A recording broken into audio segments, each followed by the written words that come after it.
Къде си, мала свиня дебела? Здравейте, мили мои същества! Днеска отново сме с нашата любима баба Гранушка, обаче този път сме на Барби версията. Тук ще те призова с вазата и с картините, както си е по традиция. И ето я нашата любима бабунка, която този път е малко по-красива, с розова рокля. Ама в лицето си е същата грозница. Само мога да кажа, че къщата ѝ е по-хубава. Мога да живея тук. Ама пак е бърза. Къде отиваш, ма баба? Лоп. Лоп, ще те разигравам, лоп. Лоп.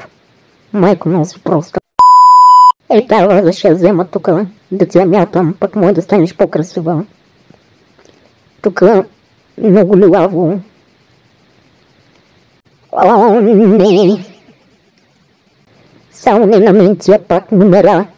Бре, ти ще си стоиш там, аз ще ти троша къщата. Оправяй се сама. Тук скрила ли си ми нещо? Не. Много ти скучна къщата, нищо не си ми скрила. Идваш ли? Не.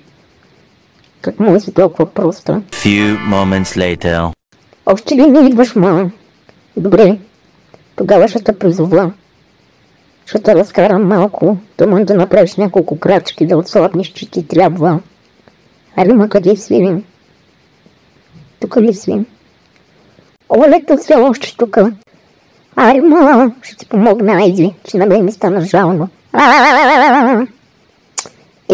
Не те срам, бабо.